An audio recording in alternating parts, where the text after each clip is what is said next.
how can we really count on anything getting better if they continue to fail to get to 6 innings or more in a start? And it's a pretty glaring. They've only had 9 such starts all year. I mean, that's way down there. So, yeah. Are they talking about that? I mean, I think the pitchers talk a good game about going deeper. I know Ali Marmol talks about it, but is there any reason to think that'll get dramatically better? Well, Jordan Montgomery was rather blunt last night about it, and, that was appreciated. He just came right out and said it. He said, 6 is a minimum. He goes, it ain't going to cut it 5 and out like that. He goes, that's not how it's done.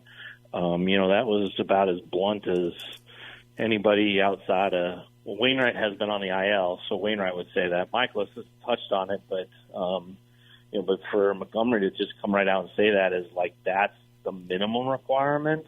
It was kind of refreshing, to be honest, because they've asked so much about it, like where are the quality starts and how that just compromises the bullpen, how that frustrates the offense, all these things. And so, to Montgomery's credit, he said, "Look, that's the minimum that they should expect from me," and he didn't provide it. Now, I'm not going to do it every time, but you're right. Like 9 out of 30-some when the Cubs have 19. That's just. I mean, that's the gap, right? Yeah, the Pirates are way up there too, and Milwaukee's way up there. Yeah. Yeah, that's the gap. I mean, the Cardinals are comparing themselves to the Reds, not to these other teams in the NL Central. Let's not get started on what other teams in baseball are doing, but. Does it get better? That's like the crux of your question. Don't know, but it has to if they're going to reel off a real genuine winning stretch.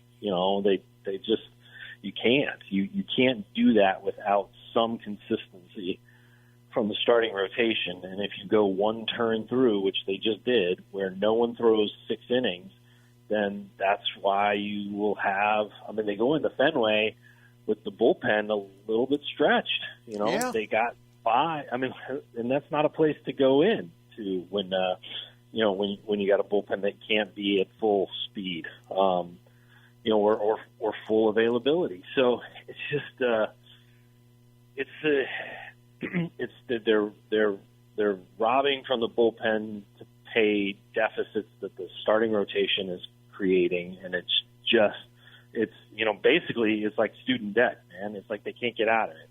They just can't get out of it. They need debt relief.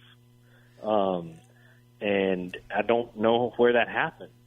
You need a guy to give you 7. You need a guy to give you 8. You need a guy to give you reset and then go. And it can't just be one. It's got to be back to back to back. Like 3 quality starts in a row, as simple as that sounds, would be like a spa weekend for the bullpen and do such good for this team.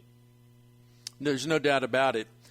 Well, we'll see, and I'm really looking forward to seeing Adam Wainwright's next start. Not because I'm some kind of agenda-driven, just because there were some good things on display in his first time out. It just got away from him in the 5th inning, or the 6th inning, I should say. But he looked like he had some really good stuff. So I'd just like to see the follow-up. So tomorrow night, which will be very, very interesting. I want to ask you about this. Okay, we all know about the big blow-up over Contreras, and you went into first of all, you guys had to cover it all weekend pretty much, but then you go into Wrigley Field where it kind of reached another level because of the Cubs tie and all the Chicago media and a lot of national blogs and analyst sites and a lot national talk radio got involved in it. So I'm going to phrase the question this way: from the time that you got to Wrigley Field to the time you left Wrigley Field, before those 3 games and after the series, has anything changed with Contreras? And I'm maybe practical things about a timetable, or maybe it's just sort of the way people are handling it. Well, definitely the way they're handling it. A couple different answers to the question. Marmol says that he hopes that because it was so public, Bernie, and it was super public, that they answered the questions as best they could. Quick aside, Wilson Contreras was fantastic about it. He was a pro's pro about the whole thing that was thrown at him, especially the return to Wrigley and the time away from catcher. Just handled it exemplary and was candid, spoke from the heart, from what people who know him could confirm. Made time to talk to people individually, both the Cubs officials and Cubs writers, and also us Cardinals beat writers who he's known not quite as long. But he handled it so well. And Marmol was talking about, just the overall, how much they had to talk about it, how the comments changed and the plan changed a little bit. And, that he said, hopefully that'll happen publicly and now the process can begin privately. That's what he was hopeful for. Last day, yesterday out there at Wrigley Field, there was Wilson Contreras out there catching Steven Matz. And so, whatever plan they have that they didn't go into detail with, and it's entirely possible, too, that they don't yet have precise details with it, only the idea of him working his way back to catcher. That's going to include moments like that, where he's catching Steven Matz, where he's catching an Adam Wainwright bullpen, where, maybe catch an Adam Wainwright start. But not, they said that won't be for a couple weeks, I guess, from when they made this decision. But they wanted to make clear, and this was important to Wilson, that there was an avenue for him back to home plate, back behind it, and how, how that happened, how he got there, what that was going to look like. And so I think, you're hit on it. The change from when they arrived at Wrigley to when they left is that at least Wilson had some sense that there was a road to get back to catcher as opposed to a roadblock. And well said, well said. I didn't know how the Wrigley Field thing would go, but it actually, mentally, emotionally, whatever, it actually did Wilson Contreras a lot of good. So he had a good series too, 2 for 3, 3 RBIs with runners in scoring position. He led the team with the 3 RBIs. So. He had the time of his life. He had a great time turning heel. It was great. It was fun. He had such a good time. He just relished it. I think you'll understand the context of my question because you've covered scores and scores and scores of Cardinals players.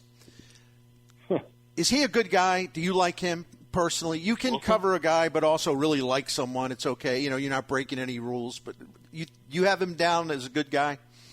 Wilson? Yeah. Yeah, I think you underestimate him at your fault, not his. Right. That's good. I mean, I mean that. I think more I talk to him, I enjoy talking to him. I enjoy, getting his view. I thought it was really interesting on the, I talked to Patrick Mooney of The Athletic. He was one of the guests on the best podcast in baseball that went live today. Oh, that'll be good. That'll be good. I want to tell people how to get that. Just at stltoday.com or it's at stltoday.com. It's up right now on the sports page and on the Cardinals page, and it's on iTunes as well. The best podcast in baseball. The founded and started by Miklasz and Goold.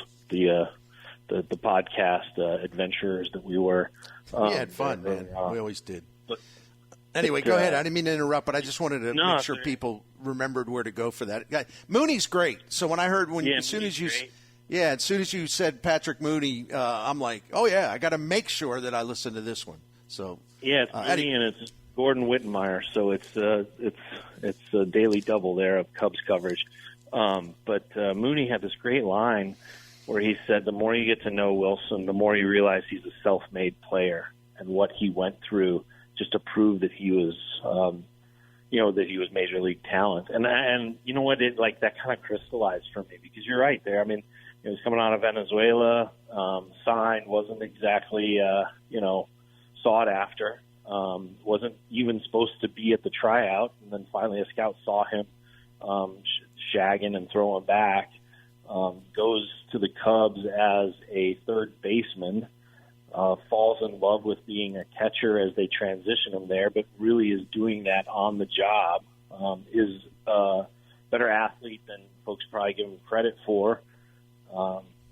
He could play a lot of different places, probably still could play a lot of different positions, but just has this deep connection because of the hours and the devotion, just as you'd expect. In ways, kind of like Kisner, to be honest. What Kisner has done for the Cardinals, moving from third base to catcher, and then finding like, all right, I gotta pour my soul into this position, and I kind of like it. That's what Wilson Contreras did. I gotta pour my soul into this position, and I kind of like it. I love being involved in this. It makes me a part of every game, and the more you talk to Contreras, the more you get the sense of how eager he is to devote himself to a team in the same way you would devote yourself to a family. The way he is so eager to devote himself to a position in the same way you might devote yourself to a craft that you are intensely fond of. And I enjoy talking to him about that stuff. Derrick, a couple quick things. Tyler O'Neill, I will be back soon enough. I don't know when, as far as like a little rehab Memphis assignment. Tuesday. Okay, what happens when they bring him back? What's the domino effect in terms of your read on the situation? It's a great question because it gets really complex if you want to have three catchers. I'm really not sure, to be honest. I don't blame you for saying that because it's enough to make you dizzy. And at one point in time, Sunday, it was becoming very clear that there would be discussions of a trade of some type, just to alleviate the roster, because if Contreras was going to see time in the outfield, then that was one more person who wasn't. So where would that take place, and how could they do that, and where would they look to trade? They're not, if you send Burleson down, then you got the right-handed bats, right? So who's your lefty? And then all of a sudden you're marginalizing Gorman into that role. That's not at all what you want to do. Marginalizing Brendan Donovan, no, that's not at all what you want to do. So, it gets it's almost like they just can't avoid themselves. They just keep getting in their own way with the roster. And it's a great question as to what do they do. Maybe it solves itself, either production or health. Maybe that's just what happens. We don't know. You don't want that to be the deciding factor, but if it's not, then they got to make some phone calls. I don't think there's any doubt about it. Listen, my friend, thanks again for doing this today. I'm sure You bet. There are times I can testify, not very often, but there are times that Derrick Goold gets tired. So travel day after a content crazy, filling it up at stltoday.com by Derrick Goold. So go home when you're ready to like really shut it down. What are you drink? You drink craft beer or so. Is that the right way to put it? Is that you always find this great stuff. You're like kind of a connoisseur. So what's or a snob. I've been called snob, yeah. Nah, you're not. You're not. All right. Look ahead to the I got some time away. Linworthy's at Fenway Park, so I think I might go snag the new Tom Hanks novel and maybe swim in that for a little bit this weekend. I got a lot of cleaning to do, to be honest, Bernie. I have some cleaning. You have cats. I've got some cleaning to do. What is your craft beer of choice these days? Oh my gosh. No, I like a lot of different ones. I mean, look, St. Louis is spoiled because it's got like Modern Brewery, which does great. Civil Life is over in my neck of the woods. Really enjoy some of the things they've been doing. You got Four Hands, of course, and Second Shift. Just like the Mount Rushmore there. All kind of around my neighborhood, or at least not too far from where I live, especially Civil Life, which has a great kind of facility there, almost pubish, which is great. I might go there, hide and read for a little bit, or go there and hide and write postcards or something. Modern, what Modern is doing its place along, see free advertising here. What Beamer and that group has done is just so cool. They just do some of the best work, and they got great food at their restaurant now. And before we say goodbye, and I know I keep saying that, but I like my conversation selfishly with Derrick Goold. The line of the week, athlete, any human being at Wrigley Field, the line of the week was Derrick Goold to Jack Flaherty. You want to say that again? Yeah. Oh, really? Okay, good. I'm glad it came across well. That was good. It was funny. It was funny. It was good. So gave him an opportunity to take it back. Yeah. That was my thinking. Well, down the road a little bit, one of the books you'll be able to pick up and read is Jack Flaherty on the art of pitching. I'm looking forward to that one. Anyway, I'm being mean, so I'll just shut up now. You have a good rest of the day. All right, thanks. I have some apparently I have some studying to do over the weekend, so maybe I ought to do that. I guess. As I said on what I said on the air here too. I said, well, what is it we don't understand? Now, can you explain the 12.45 ERA in your last 3 starts? Yeah. So, all right, man. I'm picking on him, but sometimes he invites that. He really does. But I just know he's kind of tormented. Have a great rest of the night. All right. Have a great weekend, Bernie. Yep. All right. That's our friend Derrick Goold. Yeah, that line cracked me up. You don't understand pitching. That's okay. Derrick Goold. You want to say that again? Excuse me? That was good. Derrick has been all over this stuff, and I really mean this. I think maybe, it's actually a badge of honor if a team's going through a bad time. There's a lot of controversy. There's a lot of unresolved issues. There's a bad vibe around the team, and I think there are times I'm thinking, they're not all, but they're a little irritated at him, and that's really something he should be proud of, because there's a little too much of, this happens everywhere. There's a little bit too much of buddy stuff, and not buddy. I don't even know how to describe it. It's just, I don't think you're doing your job, and I do not want people to misunderstand this. I'm not saying that it's cool to be a gadfly in the clubhouse and purposely asking questions that will ignite kind of an angry response. I'm not saying that at all. The other thing is when a lot of fans watch the thing on Bally Sports Midwest, and because the reporters, the beat writers especially, but also our Jim Hayes, are being polite when they ask questions. The questions are good. Some of the questions make Marmol uncomfortable. I've seen that a lot this week. But I've never understood, and I listen, I'm trying to, because I know fans are really, really upset and frustrated and ticked off. But since I've been doing this, ever since they put those managerial post-game things on used to be Fox Sports, now it's Bally, it's just, I don't know why people think our job is to literally scream at a manager, because we don't like the way he answered a question. That's just not how it's done. I got into it with Tony La Russa famously back in that troubled 2007 season, and that is a classic. Yes. I love that thing now. It wasn't so much fun when it was happening, but we did okay. We went back to his office, and he hollered at me some more. And that's the other thing about the media's responsibility. If something becomes contentious, you don't, really contentious, you don't get defensive and just walk away or whatever. The best thing to do is let people vent. That was how I handled it with La Russa. I just let him vent. If he was ticked off about something, bring it on.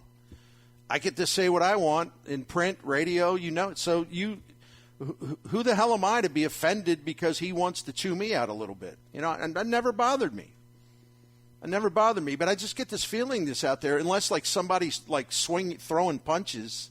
Oh, that media, that's St. Louis media soft. It's one of those humorous things that I kind of laugh about, but it's all good. It's all good.